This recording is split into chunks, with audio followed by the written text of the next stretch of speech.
Welcome back to This Week in Immigration. I'm your host, Blake Johnson. In October, U.S. Customs and Border Protection released its official migrant numbers for fiscal year 2021. Those reports show that U.S. authorities had detained migrants more than 1.7 million times along the border. In this week's episode, BPC's Theresa Cardinal Brown will be joined by a panel of journalists who collectively for years have covered the border, migration, and DHS policy. We have Anna Giaritelli from the Washington Examiner, Angela Kocherga, news director at KTEP News El Paso, and Valerie Gonzalez, who reports for The Monitor, Valley Morning Star, and Brownsville Herald. They're here to share their insights into how migration has affected border communities, Homeland Security's response to the high number of migrant crossings, and what it's like along the U.S. southwest border. A lot more to come, so stick around.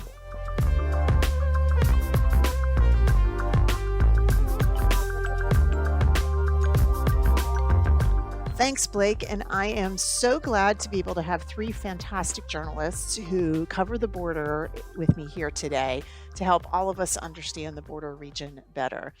I will start by introducing them. First is Anna Giaritelli, who's the Homeland Security reporter for the Washington Examiner, covering the Department of Homeland Security, the U.S. border, and policies related to cybersecurity, immigration, and transportation.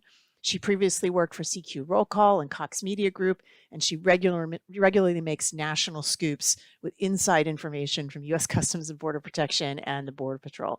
And she tweets at Anna_Giaritelli. Valerie Gonzalez is a border native, born and raised in Laredo, Texas, where she started her career in broadcast news. After spending 7 years there, she moved to the Rio Grande Valley, where she worked in television for 3 years before moving to print media. She currently covers the border and immigration, as well as other issues for 3 regional newspapers, The Monitor, Valley Star, and the Brownsville Herald. And as a border native, she's lived with 1 foot in the U.S. and 1 in Mexico, so she has a really good insight around the border. She can be found on Twitter at ValOnTheBorder. And last but not least, Angela Kocherga is an Emmy-winning journalist and the news director for KTEP, the public radio station in El Paso, Texas, covering the southwest border region for local and national listeners. She's reported on major stories on the border and Mexico, from the plight of child migrants to the impact of drug violence on families. She spent years reporting on the border security buildup, the fight over the border wall, and the emergence of militia groups along the border. And she can be found on Twitter at Angela K. Border. Ladies, welcome to This Week in Immigration. It's good to be here. Thank you. Thank you for having us. So I have had the opportunity to be interviewed by all of you, I think, in the recent past. But I'm excited to turn the tables and get your perspectives and thoughts about all the border stories that we have seen over the last several years. So Valerie, I'm going to start with you because you are the person I think who's been closest to what we may call ground zero for border activity, right? The Rio Grande Valley has been the busiest section of the U.S.-Mexico border in terms of migration for the last 7 or 8 years. And, you know, we often refer to the Rio Grande Valley by its shorthand, RGV, in Texas. But that part of the border really has seen an enormous number of arrivals of families, children, and adults from many places. So what do you think has been the most significant change in that part of the border during your time living and reporting there? I arrived in the Rio Grande Valley in 2017. I started to work for a local TV station here, and I would hear reporters who had been there before talk about how the border had been so busy before I got there that you could go out to the brush, find families, and interview them directly while they were walking toward Border Patrol, something that you couldn't really do in 2017. Things really changed in 2018, and I want to attribute that mostly to the zero tolerance policy that was created and enforced, I believe, in April of 2018. That changed so many different things. It was obviously most well known for leading to family separation. It also led to bloated dockets, crowded courtrooms, just mass prosecution for crossing illegally, even on their first time. Prosecutorial discretion was brought down, was kind of taken away, and so many people were, placed into these proceedings. So that definitely changed a lot of things. it made it so much more difficult for families to figure out how to request asylum.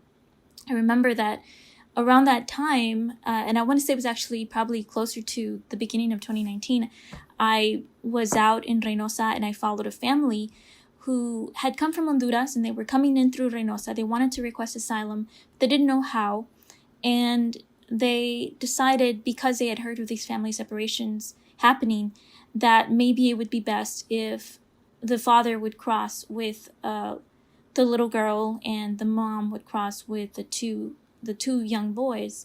So the mom went first. She went to go request asylum, and she was asked to remain on the Mexican part of the bridge.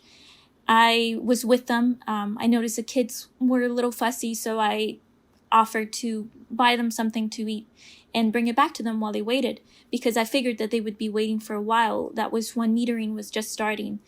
Metering was also a kind of something that happened right along the time the zero tolerance policy kicked in. Metering is when, they were asked to, asylum seekers were asked to wait on the Mexican side of the bridge before coming into the U.S. side to request asylum. So when I went to go and get a couple of snacks for the kids and I came back, the family was gone. The mom, the two children were gone. I started asking around where they were, and I found them later at a shelter in Tamaulipas. The Mexican soldiers had, or perhaps it was Mexican immigration, it's hard to know because I wasn't there. They had come to the Mexican side and they had detained them and they had driven them away. And that was very scary for the father who stayed behind at the shelter, because we didn't know for a good day where they were, if they were okay, if they were going to be sent back to Honduras, and they didn't have a way to communicate. So the father was not in a good state of mind. So that was a really good introduction for me as a reporter to see how the policy was playing out on the ground. It's very unsettling for asylum seekers, very complicated, and you might read a policy, that comes down from Washington, D.C. and think it's clear cut, but it cuts in so many different ways, and that was an experience that helped me understand that these policies have these very deep and personal ways of inflicting harm on families. So let me ask you about the communities on the Texas side, right? During the latter part of the 2020, due to COVID, not as many people were actually being admitted into the United States on the U.S. side. But these are some small communities that were receiving thousands of migrants to shelters every day. How did those arrivals, how was that perceived in the communities, and how did the communities respond? I think probably the starker contrast was probably in Del Rio, where the community is much smaller, where there's really only one shelter and it's not overnight. And they had thousands of people show up a couple of months ago when these large groups of Haitians were arriving. So I think that was a little bit of a starker difference between need and preparation. In the Valley, we had a whole lot more people come in, and the difference is that in the Valley, we have seen this happen for many years. And so the way that the community responds and has responded has evolved. We have just a better understanding of what to expect and what kind of needs are going to be that they'll need to fulfill. So one of the best examples is just kind of to look at how Catholic Charities of the Rio Grande Valley has evolved their outreach for migrants. They began, I believe, with just a couple of tents outside of a church in McAllen, and over the years they've began to rent facilities larger and larger up until where they're at now. And it became a little bit more complicated, obviously, when the two issues of immigration and COVID intersected during the pandemic. So it reduced the capacity But by the summer, in July, we were receiving so many migrants released from Border Patrol custody that the shelter became overwhelmed and had to close down for a couple of days. That was towards the end of July. And I recently reported on some internal emails that I received through FOIA, just to kind of show how Border Patrol was trying to figure out what to do with the migrants. They needed to release them because once they're processed and they're determined to be eligible for release, they have to be allowed to leave. So there was a lot of chaos. Border Patrol considered even closing down the checkpoint, or rather leaving it unmanned, which is a really important decision because it's probably the busiest checkpoint in the country, or at least in the southwestern border, because of all the drug seizures that they make. So leaving it unmanned was definitely something that showed us how desperate they had become. The decision was ultimately not approved by headquarters in Washington, so it didn't happen, but just the fact that they had that conversation was a real turning point. And eventually, we also saw local communities try to figure out how to respond to the increase in the need for space. There was an incident in La Jolla that sparked an executive order that would have been disastrous if it had been implemented. In La Jolla, there was a family of migrants. They had been separated to stay at a hotel that Catholic Charities had paid for, because that was part of the procedure. If they were being tested once Border Patrol was releasing them to McAllen. City of McAllen was taking care of the testing. If they tested positive, or at least one member of their families tested positive, they would be separated and placed into a hotel so that they would not be allowed into the shelter and share the the contagious disease. So this family had been placed into quarantine, but they ignored the rules and they left the property. They went to go buy some food at the nearby restaurant, and a family, actually it was a woman who was a patron, noticed that they were coughing and that they looked sick. They weren't wearing their masks, and it was a public area. I mean, it was a restaurant. So she waved down police, and that became a whole deal. It first of all, people didn't realize that there was this quarantine process where migrants were being placed into hotels, and so that caused a lot of concern. The governor used this as an example to create his executive order that would keep migrants from being transported by anybody who was in law enforcement. And Border Patrol said that it would have been disastrous for them, because then they would not know how to release migrants. They would not be able to take them to receive medical care. They would not be able to leave, because they normally take Greyhound buses.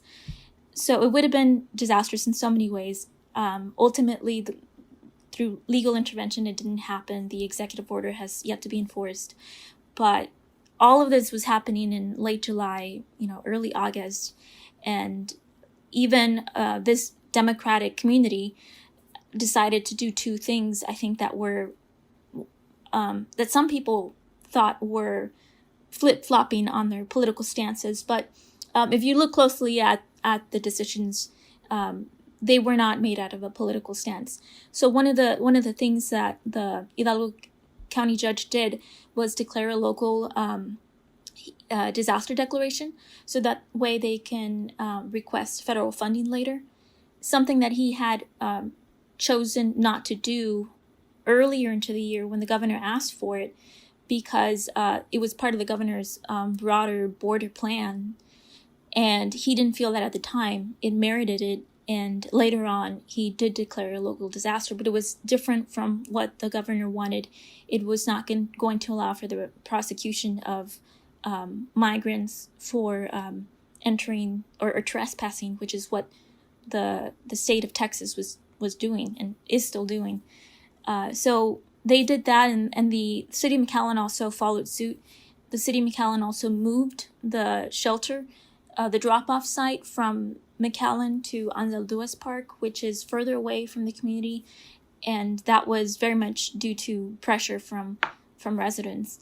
But I think that one of the scariest parts of this entire year was when we started seeing a lot of people coming in from out of town who were misinformed, and they started harassing volunteers and even Sister Norma and the migrants themselves for coming into the country and seeking asylum during this pandemic. But it was becoming so volatile that I honestly feared that that the atmosphere might prompt another shooting the way that it had done in El Paso. It was just so the public sentiment had just turned so strongly that it was a personal fear of mine. So I'm going to flip to the other side of the state, Angela, and I'm going to go to you. You're the other end of Texas in El Paso, but you cover the whole border. El Paso's one of those communities that it sort of shares its culture and civic life with a city on the other side of the border, Ciudad Juarez. Tell us how the increasing focus on migration at the border has impacted that bilateral relationship between those two cities. Well, on the local level, it really hasn't, Teresa, because, these are close-knit border communities and we depend on each other. We have economic ties, we have blood and family ties, cultural ties, historic, ties that go beyond just geography, being next door to each other. But clearly we have seen both of those sister cities have to cope with the fallout of the policies in both Mexico City and, of course, Washington, where whether it's MPP, where migrant protection protocols remain in Mexico, where people were forced to stay on the Juarez side, really outsourcing Mexico, the U.S. immigration, making Mexico a giant waiting room with all the humanitarian issues that entails. And at the same time, on the U.S. side, when we did have large numbers coming across having to deal with the humanitarian issues, we do have very well-developed non-governmental groups, nonprofit groups on both sides. Specifically in El Paso, Annunciation House is well known for being able to mobilize and help shelter and get migrants to where they need to go once they have been released by either Border Patrol in some cases or not CBP, sometimes even ICE. And on the Juarez side, it's unique in that large city has a very well developed NGO community, so also mobilized. And so as the numbers of migrants grew in our area, whether they were stuck in Mexico or able to come to the U.S., there was a real coordinated effort, whether through church groups or civic groups or in some cases local city groups and in Juarez state groups in Chihuahua, to really try and manage the huge numbers of migrants who were kind of trapped on the border. So as Valerie mentioned, El Paso was the scene. We just passed the anniversary of a devastating mass shooting in 2019 that seemed in part, at least, to be motivated by anti-Mexican and anti-immigrant sentiment. Has that incident changed how El Pasoans feel about migration and the migrants that come through their city at all? Definitely not. What it has, there is no perception that in any way migrants are to blame, and there is also no doubt, Teresa, that in the gunman's, the alleged gunman's own words, that he came here to stop the Hispanic invasion of Texas, and that the people of El Paso were attacked because of where we live and who we are. The gunman didn't seem to understand, history or geography. And, he mainly killed people who were U.S. citizens who were, and primarily elderly people who could not run. So whatever he thought he was defending, he was attacking elderly people. What it did do is remind us, people in El Paso maybe, and even Juarez, kind of live in a bubble.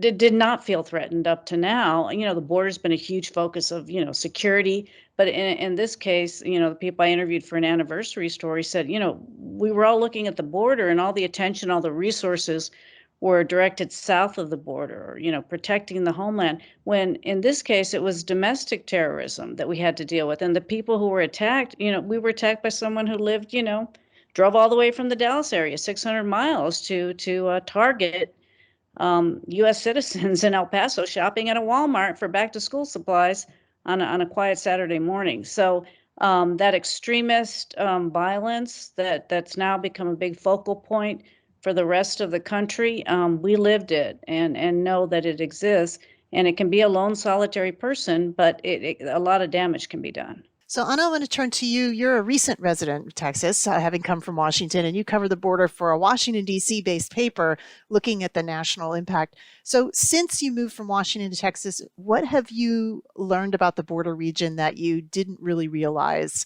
covering it from D.C.? It's an interesting thing because whenever I tell someone I live in Austin, Texas, you know immediately if they're going to lean left or right, because it'll be like, oh, Austin, so sorry you had to be there in all of Texas, right? Or it's like the opposite. Well, thank God you're in Austin and not any other part of Texas. So it's a very politically charged city. It certainly doesn't compare to DC. But it feels, being 3-4 hours from the border, different parts in Austin, it feels strangely disconnected from everything. And then that's been very interesting to me when I tell people, they say, what do you do? And I say what I do and how that involves the border. And people are just very disconnected. Even when I'm in places like McAllen or Del Rio, I think the thing, we see it, if you're watching Fox News, right, you're going to see like the border is impacting every aspect of life. When I'm in McAllen, you would have no idea you're on the border, except for the occasional bus you might see of migrants being taken to a station or processing. It really doesn't impact life every day.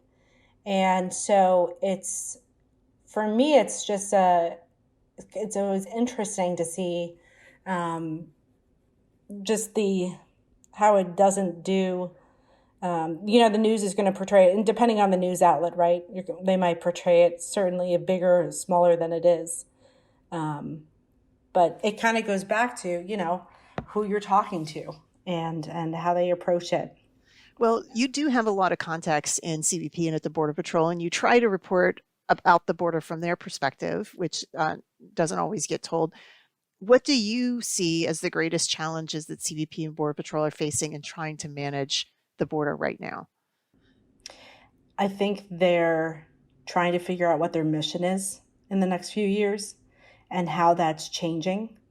The Border Patrol has a reputation of being like the redheaded stepsister of CBP, right? OFOs, top of the line, port folks. AMO, air and marine do really cool things that not everybody can do. Border Patrol, you think of the Facebook page where just unacceptable things were posted for months, years really, and leaders knew and didn't do anything. There are still those pages, and they're not run by Border Patrol. They're run by other entities, and they're public, so anyone can see. And I think, what the Biden administration is looking to do, right? They're changing a lot of immigration policies. They're like, we're going to build back that asylum system in a better way. We talk about this all the time, Theresa. We're still waiting for that. But there's, I think, a really good intent behind it. And what I hear from Border Patrol agents, typically rank and file, not management, is, 450,000, we're just giving it out and incentivizing people and this and that. And there seems to be a disconnect between what the agents think their job is and what the Biden administration's goals are and what management is trying to take this organization into really being a 21st century, especially in this law enforcement era. What is our job? Is it shifting from border enforcement to, dealing with people every day and not chasing people and inherently thinking people are bad? There still seems to be, I tell this to people all the time. They're like, people are fleeing for their lives. And I think that's what the right forgets a lot. This isn't like, let's go to the border for fun. And that's something I try to explain to our audience at the Examiner. It's not, Biden's in office, let's just move to America. Really horrible things are happening in our hemisphere. I mean, the Eastern Hemisphere also, but especially that's why you're seeing so many people from South America, like we're out of options now.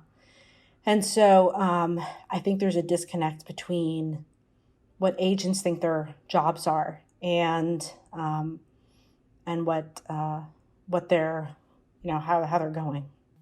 Yeah. I mean, you and I have talked to this, and I'd welcome Valerie and Angela's perspective on this. I mean, traditionally, Border Patrol was dealing primarily with, for many, many decades, adult Mexicans, usually single males who were trying to evade detection, looking for work. Everybody kind of knew the rigmarole, right? Like, okay, yeah, I'm sorry, you caught me today. I'll be processed. I'll go back. I'll try again later. And the Border Patrol kind of knew that that's what the thing was.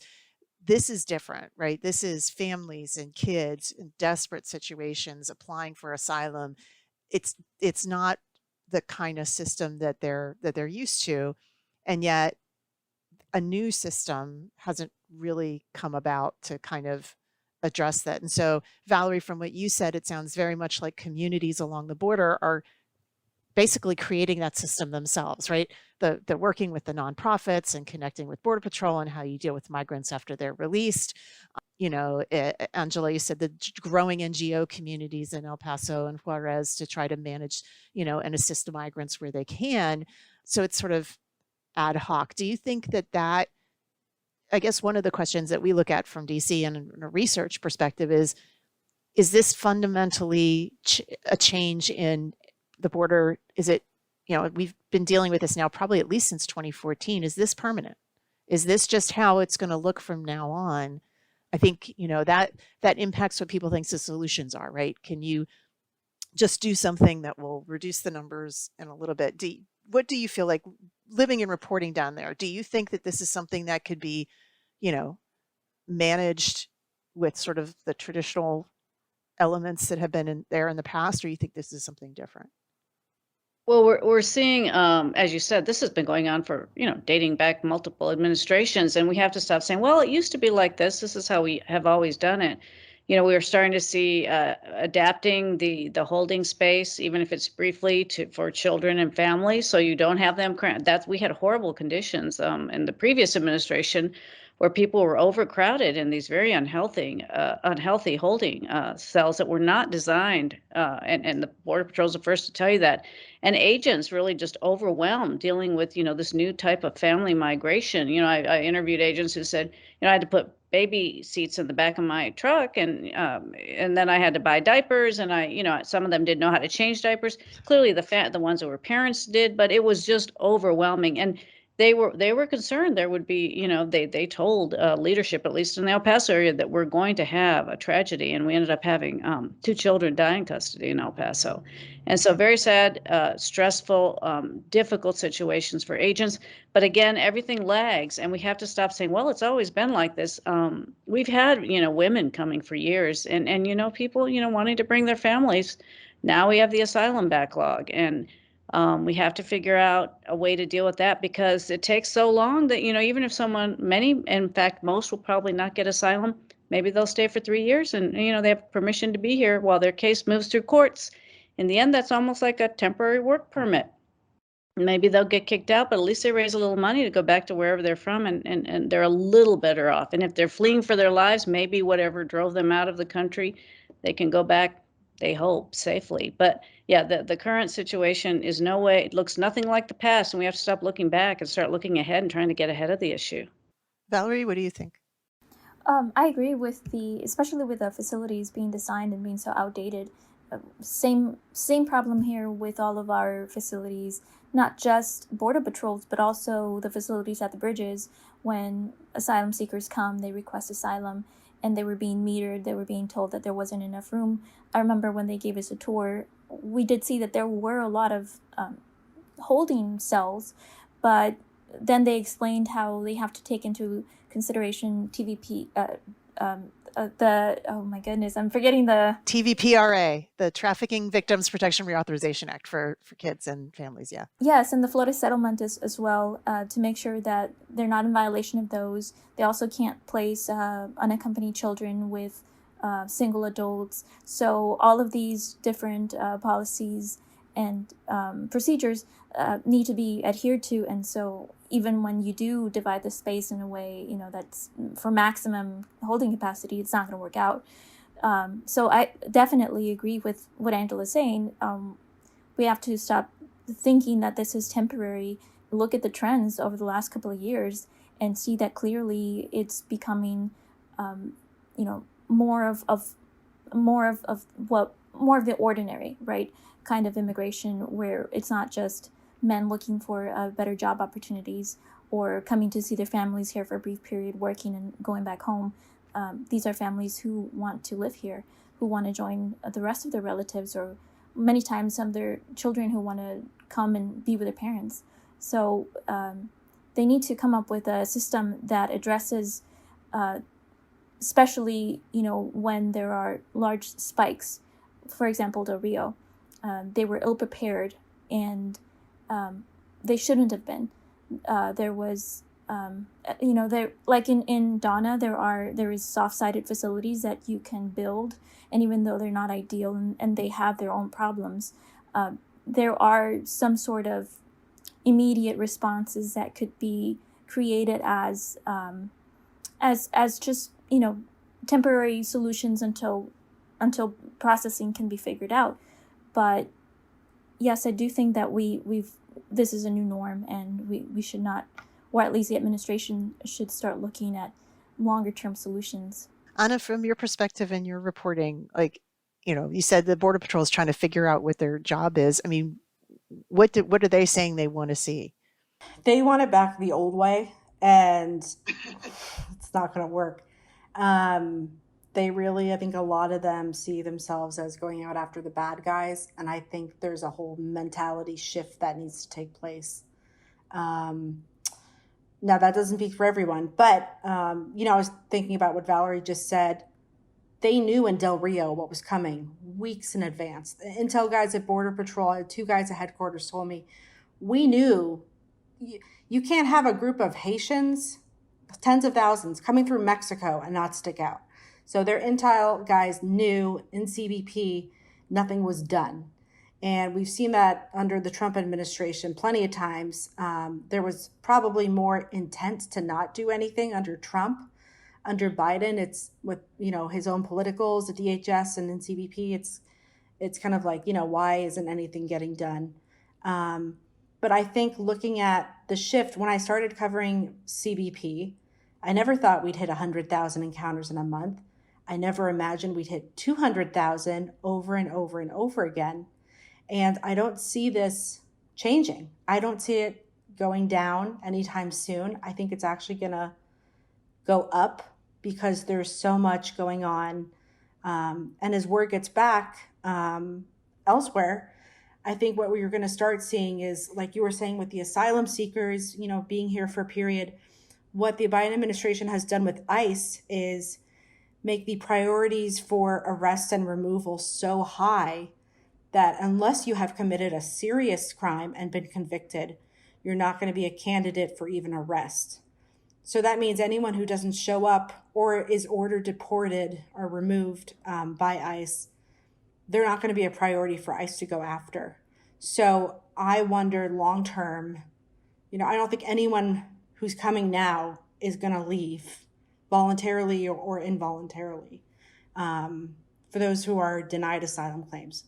So I wonder long term about how that message gets out. If it prompts a surge of people years down the road saying, hey, we weren't, or we're going to need another DACA, frankly, down the road, because all these kids who are brought here with their parents now, and then all the parents and adults, and the system keeps circling and repeating itself in new ways, and Congress just doesn't step up to do anything. So I'm going to ask you each one final question. It's the same question for all of you. what do you think, if there's one thing you think that Americans most need to know or understand about the border and what's happening at the border that they don't? I can go if you want. A couple things. I mean, the border, I'm going to give a two-part, very quick answer. That there are unintended consequences, like Anna said, to doing nothing for Congress decade after decade to sit back and do nothing. You may say, well, the political will's not there. If we do nothing, not so bad. Yes, so bad. We have now outsourced our immigration policy to organized crime with devastating consequences for the migrants themselves, for the people along the border who live on smuggling routes, to the American economy. We desperately need workers. Why can there not be a guest worker program to bring in people, vet them, have fees, have it make a safe, way for people to come and either stay under, if citizenship or legal residence, or if they want to go home, which many people do, have a way to go home and come back and forth and work. We've done this before. This shouldn't be, we don't need to reinvent the wheel. We can make those programs better. The vast majority of Americans on the political spectrum understand the need for immigrant workers and also understand the need for security. Nobody is, it's not all or nothing. Open borders or, a giant wall and a military force. There has to be a very comprehensive way to manage this. But of course, we have no political will. The last thing I would say is, the border's not a place to be feared. This is actually a place where there's a lot of innovation. We have a very young population, bilingual, bicultural, binational. This is kind of a peek into the future. And there's a lot of creativity going on here, a lot of problem solving, a lot of tolerance, a lot of working together on both sides. And there's a lot the rest of the country can learn. So don't fear the border or the people who live here, but really learn from it. Valerie, do you want to go next? Oh, sure. I think a lot of people forget, because of their political ideology, that we're talking about people, right, who have decided to leave everything that they know behind, to sell everything, to make a life-changing decision to come here and request asylum. And I think sometimes, from what I hear, they kind of forget. They treat immigrants as if this is a decision that was easy to make and that is easy to take back. Send them back, or why are they coming now? It's a bad time. There's a pandemic, and all of these are valid concerns. But at the same time, we're talking about people who did not make a decision lightly. They did not decide to abandon everything that they know and their parents, knowing that possibly they will never see their parents alive again. These are decisions that are life-changing. And I do think that sometimes that's forgotten because people get so passionate about how it might affect, the budget, how it might affect communities like ours in terms of providing shelter or assistance. But we do forget kind of the people and the stories behind them. As someone who lives on the border and who talks to migrants and NGOs all the time, for me, it's not easy to forget that. And I think that I really would like for people to kind of pause and think about, well, what would it be like for you to leave your home and your country behind, not knowing what you're going to face, not knowing if you'll come back to your parents or to your children even ever again, or possibly dying along the way. These are real risks that so many people take, and I think that that many people who just see it from a political standpoint tend to forget. Yeah. Anna, what's the one thing you think that Americans don't understand that they should? I think the other two guests did a tremendous job covering things, and I really respect their work. I think the role that cartels play in all of this is something that sounds like it's out of a movie, and people are always shocked when they say, like, what's going on at the border, and I think we forget sometimes what we don't see, right? And I'm not talking like, oh, terrorists. I'm talking the cartels and the drugs they move and just their presence. They have just taken over Mexico. And the crime is something we can't even comprehend in the United States, what it is like to live under cartels that control all these towns, cities, regions. I mean, for goodness sake, if you're a migrant and you want to come over most parts of the border, you're forking up $1,000 US to pay the cartels to get through. Or you won't make it across the border if you don't pay. So I think the role they play, and I'm not someone who thinks you can enforce your way out of drug smuggling. I think legalization is a lot of different fronts for drugs, something that needs to be considered, and healthy use, right? But the cartels have their hand in everything, and they are getting stupid rich. And it's not even, it's about the money for them, right? But it's so much about that control. And what they have been able to do over the past decade, and shifting from pot to meth and cocaine, and now really focusing on fentanyl and drugs that CBP, when they run these things, they're like, but this isn't even coming up in our records. We don't even know what this is coming through the ports now. I think, it's not a mom and pop shop. These are unofficial corporations that are doing a lot. And I think the government needs to at least be more aware of what is actually in all these organizations, a little bit more aware of their presence and what they're doing. Well, I want to thank all of you ladies so much for joining us today and providing your perspective on the happenings at the border. As I mentioned, please follow all these ladies on Twitter and follow their reporting. I follow them regularly, and not just when they're calling me for interviews. They write wonderful stories that really do open our eyes to the reality of what it's like to be down there. So thank you all for joining us on This Week in Immigration. Really appreciate it. Thank you, Theresa. Thank you. Thank you for having us. Honor's ours. Yeah.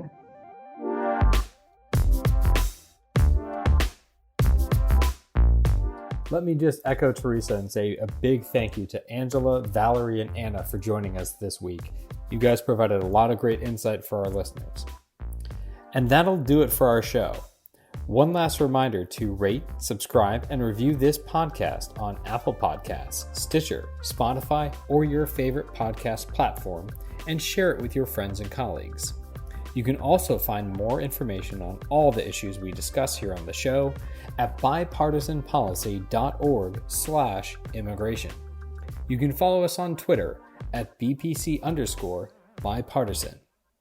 I'm Blake Johnson. This Week in Immigration was created and executive produced by Theresa Cardinal Brown. This week's episode was written by Theresa Cardinal Brown, Sadiqa Nepal, and myself. Ethan Plotkin produces and edits our show. The executive producer of BPC's podcast is Lucy Manning.